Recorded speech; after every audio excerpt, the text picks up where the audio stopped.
Cordial saludo, queridos compañeros. Vamos a ver cómo Italia rompe las cadenas y emergen de esa situación que se encontraban, donde se sentían seguros, pero tenían, por no decir nada, tenían poca libertad. Entonces, el arte y todo el estilo de vida que en la Europa occidental y central, en Italia, por primera vez el individuo emergió de la sociedad medieval y rompió las cadenas que le habían otorgado seguridad y que a la vez lo habían limitado. El italiano del Renacimiento llegó a ser, según las palabras de Borchardt, el primogénito entre los hijos de Europa moderna, o sea, el primer individuo. Bueno, hasta allá habíamos quedado, entonces proseguimos. El hecho de que la sociedad medieval se derrumbara en Italia antes que en la Europa central y occidental se debió a un cierto número de factores económicos y políticos. Entre ellos debe contarse también la posición geográfica de Italia. Ustedes saben que Italia es esa bota que sale así en el océano. Entonces la situación geográfica influenció mucho para que Italia fuera de las primeras que rompiera las cadenas.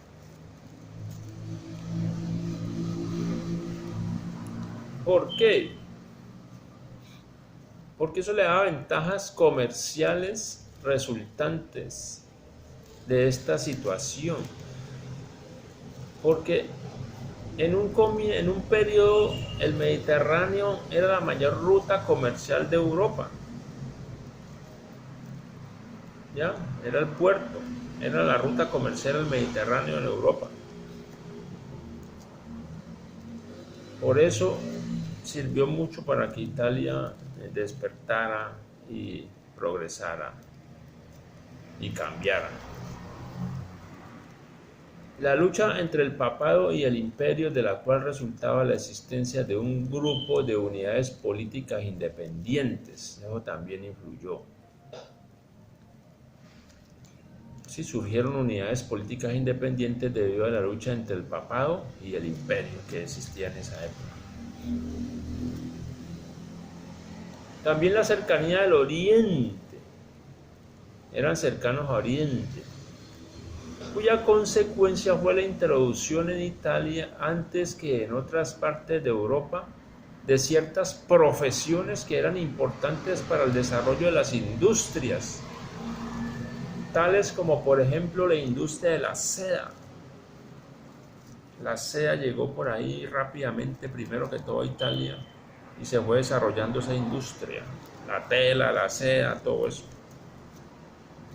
A consecuencia de estas y otras condiciones, surgió en Italia una poderosa clase adinerada, cuyos miembros estaban impulsados por el espíritu de iniciativa, el poder y la ambición.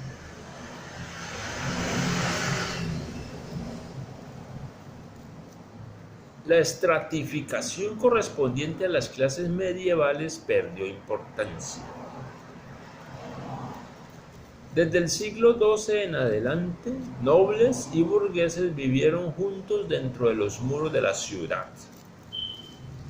En el intercambio social comenzaron a ignorarse las distinciones de casta.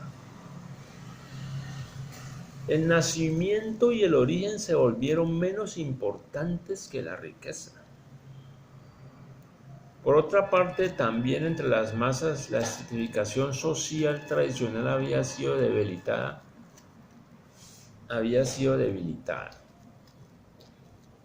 O sea, ya no había, la estratificación de clases ya casi no existía o estaba muy debilitada. Solo importaba la riqueza, no importa donde usted haya nacido, si tenía plata era importante.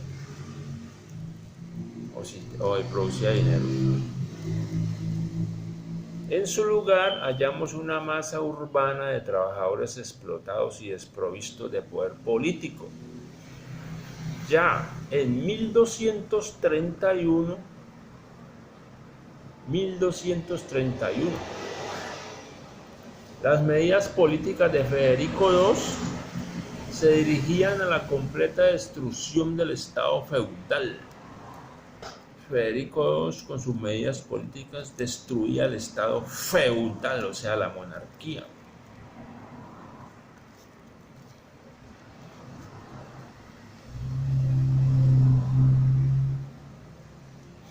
O sea, eso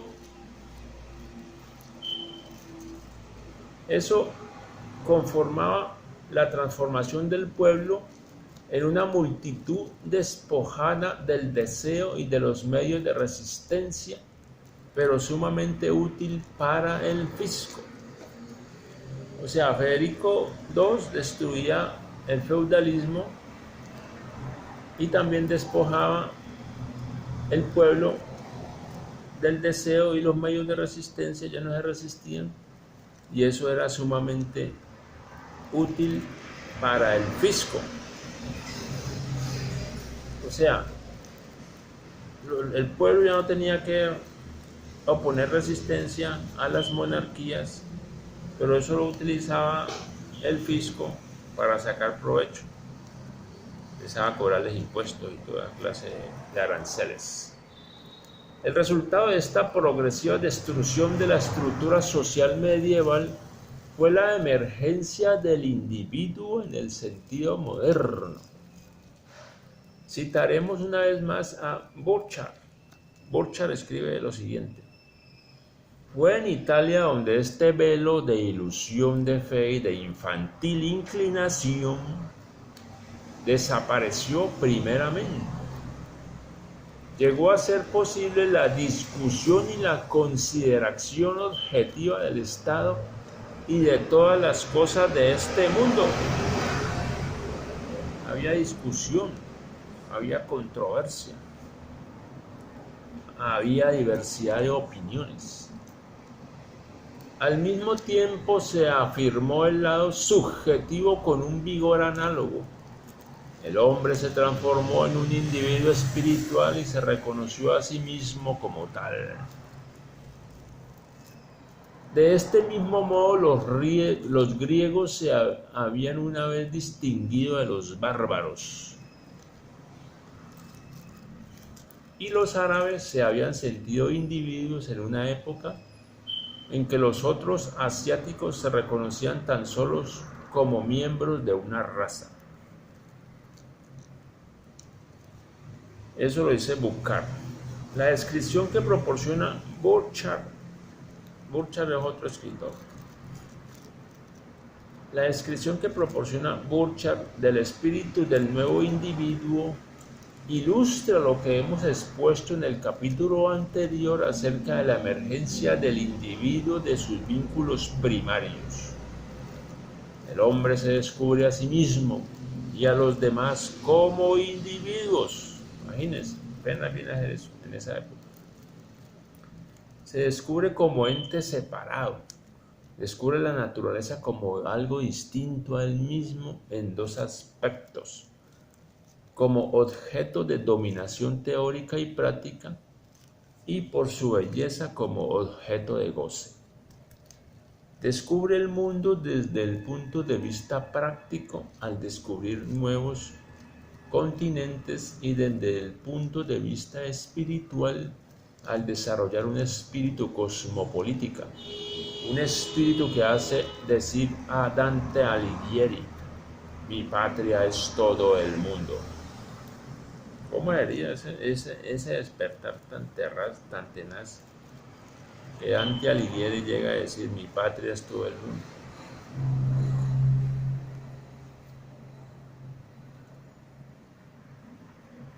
El Renacimiento fue la cultura de una clase rica y poderosa, colocada sobre la cresta de una ola levantada por la tormenta de nuevas fuerzas económicas. Las masas que no participaban del poder y la riqueza del grupo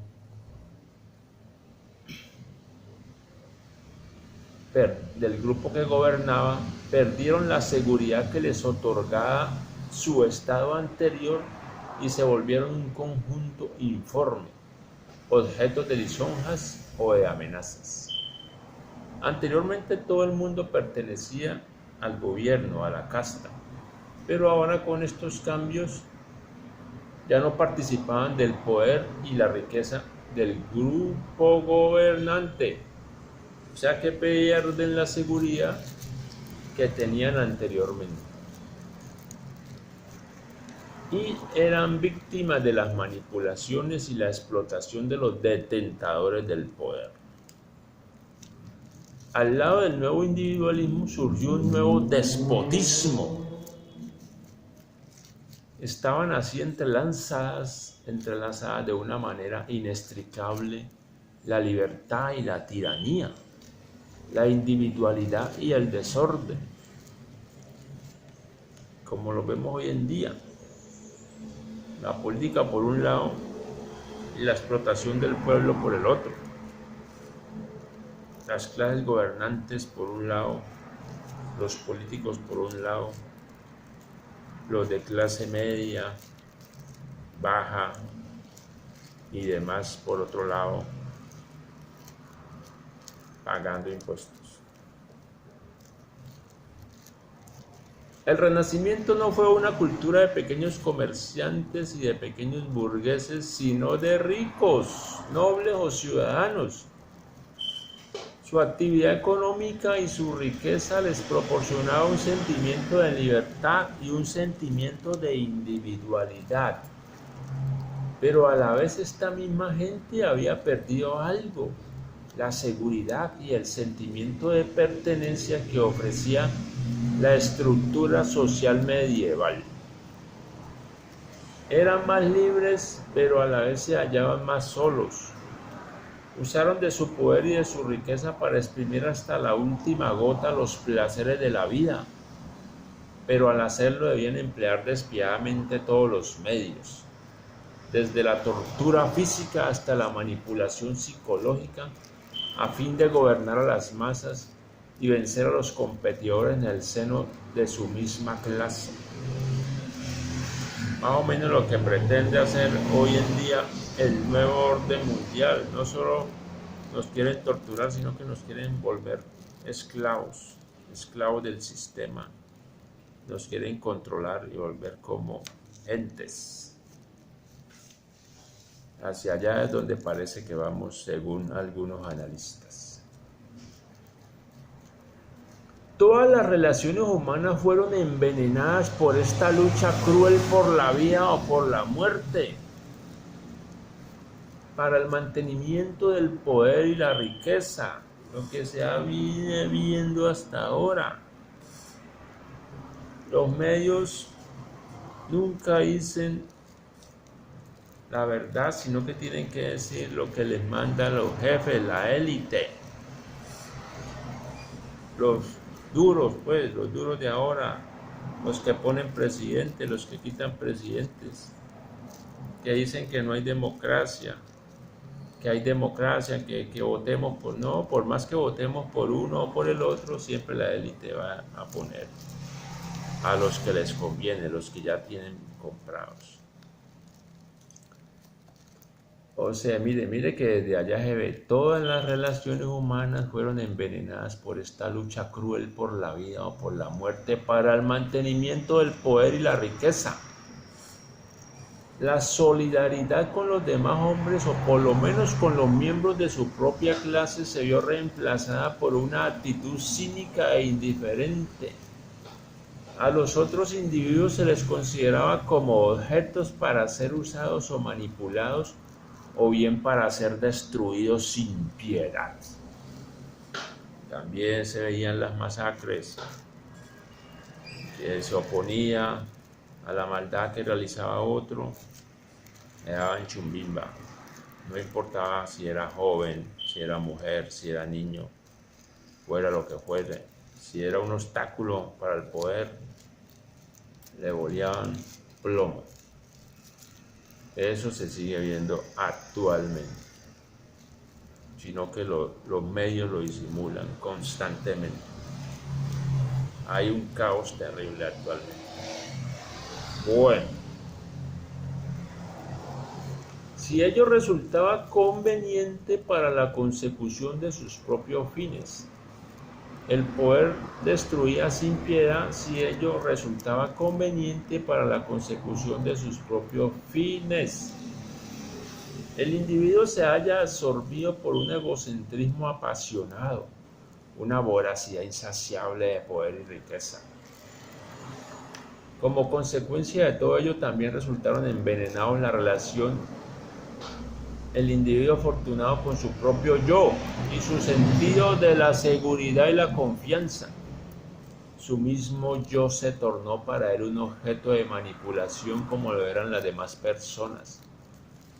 Tenemos razones para dudar acerca de si los poderosos señores del capitalismo renacentista eran tan felices y se sentían tan seguros como han sido descritos a menudo. Parece que la nueva libertad les dio dos cosas: un aumento en el sentimiento de fuerza y a la vez aislamiento y duda, y escepticismo creciente y como consecuencia de ello angustia. Se trata de la misma contradicción que hallamos en los escritos filosóficos de los humanistas, junto con su insistencia acerca de la dignidad humana, la individualidad y la fuerza dieron en su filosofía muestras de inseguridad y desesperación. Hasta aquí vamos a dejar. Vamos a seguir analizando esa situación de los individuos, esos cambios de esas épocas que venimos analizando y los vamos comparando con la de hoy en día, la cual no está muy distante de lo que era antes, inclusive ahora está peor. Vamos a seguir en ese análisis. Gracias.